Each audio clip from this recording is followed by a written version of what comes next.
உங்கள் வாழ்க்கைக்கு கண்டிப்பாக தேவைப்படக்கூடிய 5 துறைகளை வந்து அவர் சொல்கிறாரு. உங்களோட வாழ்க்கையில் உங்களுக்கு கொடுக்கப்பட்ட வருடங்கள் ரொம்ப ரொம்ப கம்மி.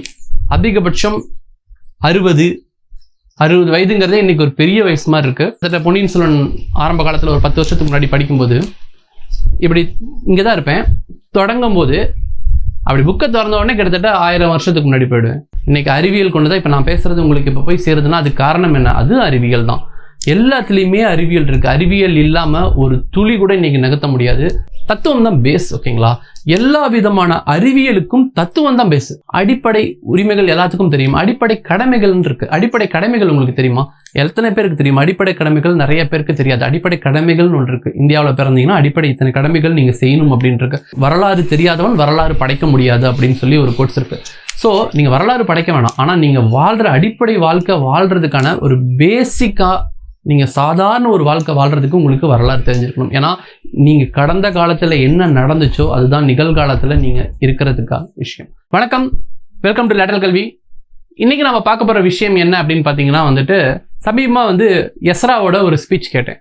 அதுல அவர் கடைசி கட்டத்துல அவர் சொன்ன விஷயம் என்ன அப்படின்னா, இன்னைக்கு இருக்கிற தலைமுறை என்ன தெரிஞ்சுக்கணும், அதுல 5 தலைப்புகளை அவர் கொடுக்கிறாரு. அதாவது 5 துறைகளை பத்தி கண்டிப்பா நீங்க தெரிஞ்சிருக்கணும். இன்றைய சமுதாயம் தெரிஞ்சிருக்கணும். அது அறிவோட வளர்ச்சிக்கு உங்களுக்கு மிக மிக முக்கியமா இருக்கும். உங்க வாழ்க்கைக்கு கண்டிப்பா தேவைப்படக்கூடிய 5 துறைகளை அவர் சொல்றாரு. அந்த 5 துறை என்னங்கிறத நம்ம பார்ப்போம்.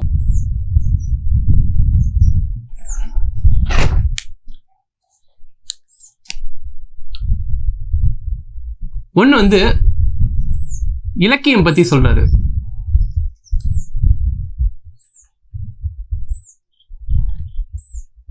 2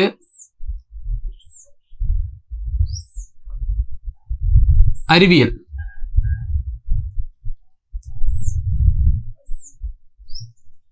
3 தத்துவம்.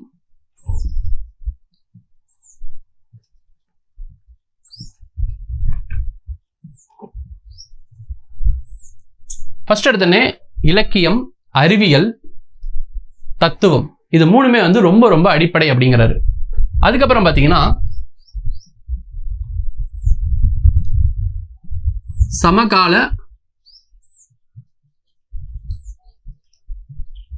அரசியல் 5.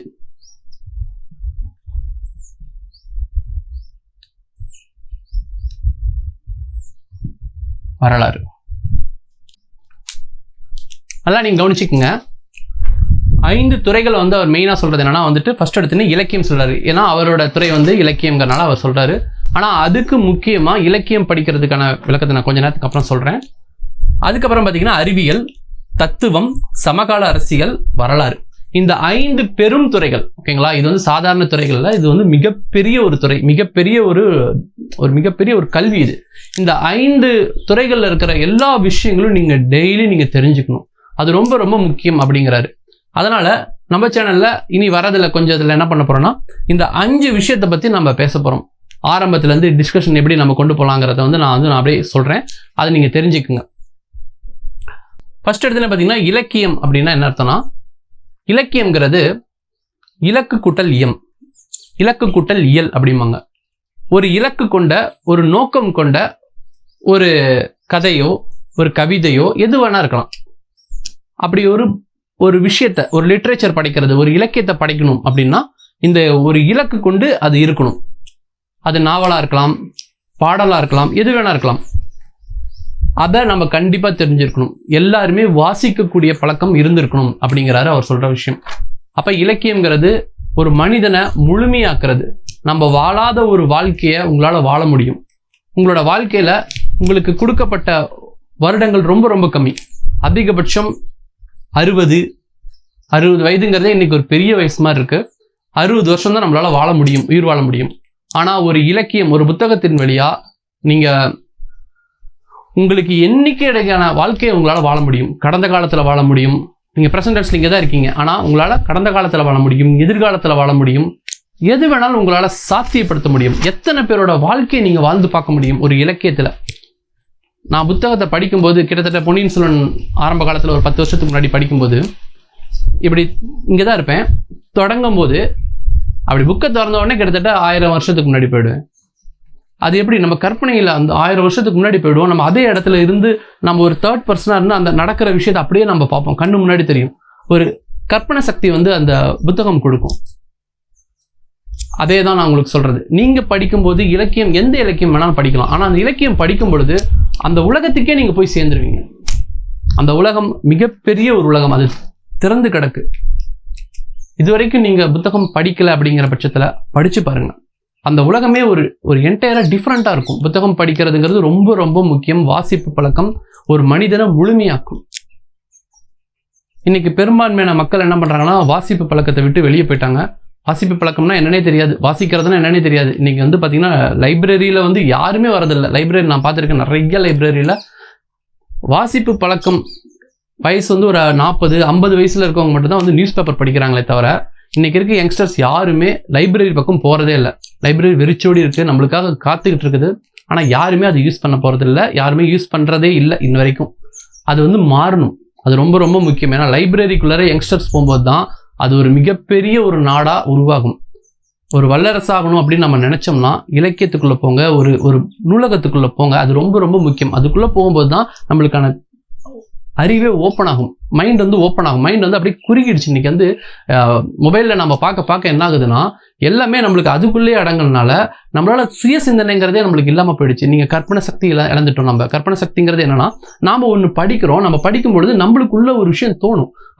அது யாராலையும் முடியாது. இப்போ எனக்குள்ள ஒரு கற்பனை தோணுது அப்படின்னா அது எனக்குள்ள தோன்ற விஷயம், அது உங்களால முடியாது. அது வந்து என்னால் மட்டும்தான் அது கிரியேட் பண்ண முடியும். உங்களுக்குள்ள ஒரு கற்பனை விஷயம் தோணும். அந்த கற்பனைங்கிறது உங்களுக்கு மட்டும்தான் தோணும். உலகத்தில் இருக்க மற்றவங்க யாருக்குமே அந்த கற்பனை தோணாது. ஏன்னா அது உங்களோட இண்டிவிஜுவாலிட்டி, உங்களோட அறிவுலேருந்து உருவாகக்கூடிய அந்த விஷயம்.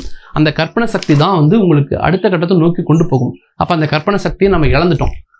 ஏன்னா வாசிக்கிறது இல்லையே, வாசிச்சாதானே நம்மளுக்கு தெரியும், நம்மளுக்கு கற்பனை சக்தி வளரும். நம்ம படம் பார்க்குறோம்னா, இப்போ பொன்னியின் செல்வனே கூட நான் படைச்ச உலகம் வேற, அங்கே பார்க்குற உலகம் வேற. ஓகேங்களா? அது என்டையர்ல டிஃப்ரெண்ட்டாக இருக்கு. அதே போல தான் இதுவரைக்கும் யாரெல்லாம் பொன்னியின் செல்வன் படிச்சிருந்தாங்களோ அவங்க உருவாக்கி இருக்கிற உலகம் வேற, இந்த படம் வேற. இது வந்து மணிரத்னம் அவர்கள் உருவாக்கினா அவங்க படிக்கும்போது அவங்களுக்கு என்ன அந்த கற்பனை உருவாச்சோ அதை அப்படியே உருவாக்கி இருக்காரு. உங்களுக்கு புரியுதுங்களா? இதுதான் ஒரு கற்பனையான ஒரு விஷயம். படிக்கும் பொழுது அந்த கற்பனை வந்து மிக மிக பிரம்மாண்டமா இருக்கும். அந்த ஒரு எக்ஸ்பீரியன்ஸே வேற லெவல்ல இருக்கும். அதுதான் வந்து இலக்கியம் கொடுக்குற விஷயம். அப்ப நம்ம இலக்கியம் வந்து கண்டிப்பா மனிதன் படிச்சே ஆகணும். அதுவும் யங்ஸ்டர்ஸ் குறிப்பா இலக்கியம்குள்ள போகணும். இலக்கியம்னா என்னன்னு தெரிஞ்சுக்கணும். அதுக்குள்ள போய் அதுக்கான தொடர்ச்சியான விஷயத்த நான் வந்து பின்னாடி வீடியோஸ்லாம் சொல்றேன். அப்ப இலக்கியம் படிக்கணும் ஃபர்ஸ்ட். அடுத்தது அறிவியல், அறிவு இயல். நீங்க பிரிச்சு படிக்கணும். எப்பயுமே நீங்க ஒரு எழுத்து படிக்கும்போது அறிவு கூட்டல் இயல் அப்படின்னு அர்த்தம். அறிவை பத்தி படிக்கிற ஒரு துறை. ஓகேங்களா? அறிவுனா என்ன? நம்ம சுத்தி என்ன நடக்குதோ அதை தெரிஞ்சுக்கிறது அறிவு. ஓகேங்களா? சிம்பிளான விஷயம். 5 புலன்கள் மூலமா நம்ம என்ன தெரிஞ்சுக்கிறோமோ, நம்மளுக்கு கிடைக்கக்கூடிய அனுபவங்களை வச்சு நம்ம என்ன பண்றோம், அதை புரிஞ்சுக்கிறோம். 6வது அறிவுல வந்து என்ன பண்றோம், அனுமானிக்கிறோம், சிந்திக்கிறோம். ஓகேங்களா? இதுதான் வந்து அறிவுங்கிறது. இப்ப நம்ம அறிவியல் நினைச்சுக்கிட்டு இருக்கோம், டெக்னாலஜின்னு நம்ம சொல்லிட்டு இருக்கோம். டெக்னாலஜி மட்டுமே அறிவியல் இல்லை, பல துறைகள் இருக்கு அறிவியல்ல.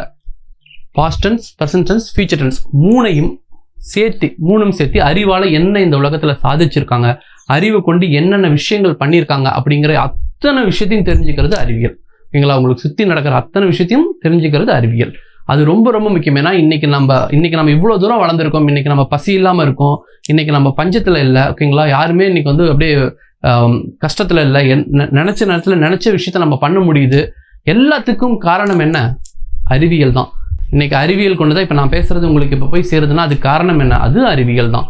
எல்லாத்துலேயுமே அறிவியல் இருக்கு. அறிவியல் இல்லாம ஒரு துளி கூட இன்னைக்கு நகர்த்த முடியாது. ஏன்னா அவ்வளோ அறிவியல் வந்து நம்ம மனித குலத்தை இதுவரைக்கும் இல்லாம எல்லா அறிவும் சேர்ந்து நம்மளை வந்து இணைச்சி வச்சிருக்கு அறிவுங்கிறது. ஏன்னா அவ்வளோ தகவல்கள் நம்மளுக்கு கிடைச்சிருக்கு, அவ்வளோ விஷயங்கள் நம்மளுக்கு வந்து கொடுக்கறதுக்கு காரணம் இன்னைக்கு இவ்வளோ மருத்துவத்தில் நம்ம வளர்ந்துருக்கோம். ஓகேங்களா? இன்னைக்கு விஞ்ஞானத்தில் வந்து மேலே வந்து வான் விஞ்ஞானத்தில் வந்து பார்த்தீங்கன்னா வந்துட்டு நம்ம என்ன சொல்லணும், ஜேம்ஸ் வெப்பை நம்ம அனுப்பிச்சிருக்கோம். அடுத்து இந்தியாவில் வந்து அனுப்பிச்சிருக்க ராக்கெட்டில் வந்து சந்திரயான் அனுப்பிச்சிருக்காங்க. செவ்வாய் கிரகத்துக்கு மங்கள்யான் அனுப்பிச்சிருக்காங்க. அடுத்து வந்து பார்த்தீங்கன்னா வந்துட்டு சூரியனுக்கிட்டே வந்து நம்மளுக்கு வந்து ஆதித்யா வந்து போயிருக்கு. எல்லாமே எது மூலமாக அதை வந்து நம்ம வந்து அடைய முடிஞ்சுன்னா அறிவியல் துணை கொண்டு மட்டும்தான் நம்மளால அடைய முடிஞ்சு. ஓகேங்களா? ஸோ அப்போ அறிவியல் ரொம்ப ரொம்ப முக்கியம். அடுத்தது தத்துவம் தான் பேஸ். ஓகேங்களா, எல்லா விதமான அறிவியலுக்கும் தத்துவம் தான் பேஸ். இன்னைக்கு தத்துவம் படிக்கணும், ரொம்ப ரொம்ப முக்கியம். நம்ம தமிழர்கள், நம்ம முன்னோர்கள் எல்லாருமே தத்துவத்துல வந்து சிறந்து விளங்கினாங்க, தத்துவ அறிவோட அவங்க இருந்தாங்க. நாம என்ன பண்றோம், தத்துவம்ங்கிற ஒரு பாடம் வந்து யாருக்கோ ஒருத்தங்களுக்கு, யாரோ ஒருத்தங்க படிக்கணும் அப்படின்னு நம்ம நினைச்சிட்டு இருக்கோம். அதெல்லாம் நம்ம சப்ஜெக்ட்லேயே தத்துவங்கிறதே ஒன்று இல்லவே இல்லை. ஆனா தத்துவங்கிறது ஒவ்வொரு மனிதனோட அடிப்படை பிறப்புரிமை மாதிரி. தத்துவத்தை தெரிஞ்சுக்கிட்டா தான் நீங்க என்ன பண்ண முடியும்னா, ஒவ்வொரு விஷயத்திலையும் இருக்கிற தத்துவத்தின் அடிப்படையில் தான் ஒரு விஷயம் இயங்குதுங்கிற அந்த காமன் சென்ஸ் உங்களுக்கு புரியும். நீங்க நினைச்சிட்டு இருக்கலாம், நம்ம சுத்தி நடக்கிற எல்லா விஷயமும் ஏதோ ஒரு யதார்த்தமா நடக்குது அப்படின்ட்டு. ஆனா யதார்த்தமா நடக்கல, அது முழுக்க ஏதோ ஒரு தத்துவத்தின் அடிப்படையில தான் இயங்குது. எனக்கு ஒரு தத்துவம் இருக்கும், உங்களுக்கு ஒரு தத்துவம் இருக்கும், நம்ம சுத்தி இருக்கவங்களுக்கு எல்லாத்துக்கும் ஒரு தத்துவம் இருக்கும். அந்த தத்துவம் என்ன அப்படின்னு நீங்க தெரிஞ்சுக்கிட்டீங்கன்னா தான், அந்த தத்துவத்துக்கு பின்னாடி இருக்கிற விஷயங்கள் நீங்க தெரிஞ்சுக்கிட்டீங்கன்னா தான் நீங்க இன்னொரு சக மனிதனோட கூட பழக முடியும். அது ரொம்ப ரொம்ப முக்கியம். ஏன்னா எல்லா மனிதர்களுக்கும் ஒரு தத்துவம் இருக்கு. ஓகேங்களா, அந்த தத்துவத்துக்கு வந்து பின்னாடி ஒரு வரலாறு இருக்கு. அதெல்லாம் நம்ம தெரிஞ்சுக்கிட்டா தான் நம்ம என்ன சொல்றது, ஒரு நார்மல் லைஃபே நம்ம வாழ முடியும். ஏன்னா நம்மளை சுத்தி அத்தனை அரசியல் நடக்குது, எல்லாமே விஷயம் நடக்குது. அது எல்லாத்தையும் நம்ம தெரிஞ்சுக்கணும். தத்துவம் பேஸ். ஓகேங்களா, அந்த தத்துவத்தை அவர் படிக்க சொல்லியிருக்காரு. அடுத்து வந்து பாத்தீங்கன்னா சமகால அரசியல். சமகால அரசியல்னா என்ன அர்த்தம்னா, இப்ப அரசியல்னா என்ன அர்த்தம்னா, நம்மளை சுத்தி இருக்கிறது எல்லாமே அரசியல் தான். ஓகேங்களா, அரசாங்கம் மட்டும் அரசியல்வாதிகள் மட்டுமே அரசியல் இல்லை, நம்மளை சுத்தி நடக்கிற அத்தனை விஷயத்திலையும் அரசியல் ஒளிஞ்சிருக்கு.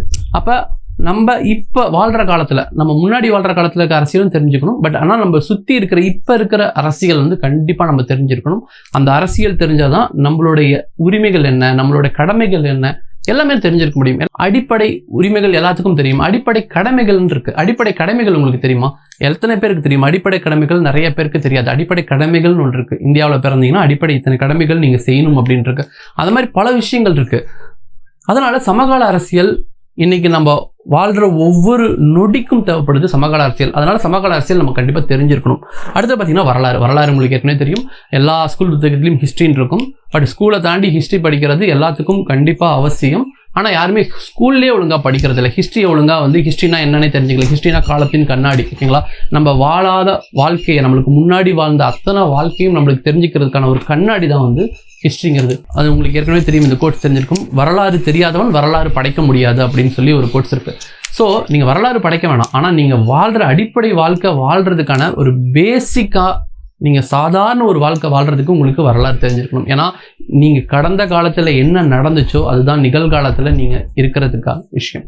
நிகழ்காலத்தில் நீங்கள் என்ன நடத்துறீங்களோ அதுதான் உங்கள் எதிர்காலத்தில் மாறப்போகுது. ஸோ அப்போ கடந்த காலத்தில் நம்மளுக்கு பின்னாடி என்ன நடந்துச்சு அப்படிங்கிறது நம்மளுக்கு தெரியல அப்படின்னா நம்ம நிகழ்காலத்தில் வாழ்கிறதுக்கான என்ன சொல்கிறது, அது காரணமே தெரியாது. ஒரு மிருகம் போல இருக்கிற வாழ்க்கை தான் நம்ம வாழ்ந்துட்டு இருப்போம் வரலாறு தெரியலனா. ஏன்னா மிருகத்துக்கு என்ன தெரியும், இந்த பூமியில இருக்குன்னு தெரியுமா, சூரியன் தெரியுமா, ஏதாவது சுத்தி இருக்கிறது ஏதாவது விண்வெளிகள்னு தெரியுமா, எதுவுமே தெரியாது. அது பூமிங்கிற பேர் கூட அதுக்கு தெரியாது. நம்ம எந்த இடத்துல இருக்கோம், நம்ம பூமி நம்ம தான் பேர் வச்சோம். பட் ஆனால் இந்த பூமியில இதை தாண்டி என்ன விஷயம் இருக்கு, நம்ம எங்க இருக்கோம், அதை பத்தி எந்த விதமான இதுவுமே இல்லை. சாப்பிடணும், தூங்கணும், அவ்வளவுதான் இருக்கும் மிருகத்தோட ஒரு திங்கிங். பட் நம்ம அதையும் தாண்டி நம்ம மனிதர்களா இருக்கும்பொழுது சமூக விலங்கா மாறுறோம். நம்மளுக்கு எல்லாமே தெரிஞ்சிருக்கு, நம்ம பூமியில இருக்கோம்னு தெரிஞ்சிருக்கு, நம்ம இங்க வாழ்றோங்கிறது தெரிஞ்சிருக்கு. பட் ஆனா அதுக்கு பின்னாடி இருக்கிற வரலாறு என்ன பண்ணுவோம், நம்மளுக்கு தெரியணும். அப்படி தெரியலனா நாமளும் மிருகமும் ஒன்னா தான் இருக்கிறோம் அப்படிங்கிற அர்த்தத்தை தான் சொல்றாங்க. ஸோ அப்ப வரலாறு ரொம்ப ரொம்ப முக்கியம். ஸோ இப்போ இந்த 5 தலைப்புகள்ல வந்து 5 துறைகள்ல வந்து நம்ம கண்டிப்பா ஒவ்வொரு மனிதனுக்கும் தெரிஞ்சிருக்கணும் அப்படிங்கிறதான் வந்து எஸ்ரா அவர் சொல்றாரு. ஸோ இப்போ நம்மளும் அதை தெரிஞ்சுக்கணும், அது ரொம்ப ரொம்ப முக்கியம். ஏன்னா வரலாறு எவ்வளோ முக்கியமோ அதே போல தத்துவம் முக்கியம், அதே போல அறிவியல் முக்கியம், அதே போல இலக்கியம் முக்கியம், அதே போல சமகால அரசியலும் முக்கியம். ஸோ இப்போ இந்த 5 துறைகளும் நம்ம வந்து இனிமேல் கொஞ்சம் கொஞ்சமாக தெரிஞ்சுக்கலாம். என்னங்கிறது தெரிஞ்சுக்கிட்டீங்கன்னா போதும். நம்மளுக்கு நான் என்னோட வேலை என்னன்னா, நான் அது என்னங்கிறத நான் வந்து காட்டுறேன். நீங்கள் அதுக்கப்புறம் நீங்கள் அதோட விஷயத்தை தெரிஞ்சுக்கிட்டீங்கனாலே வேற லெவலில் நீங்கள் போயிடலாம். தொடர்ந்து இணைஞ்சிருங்க. நன்றி, வணக்கம்.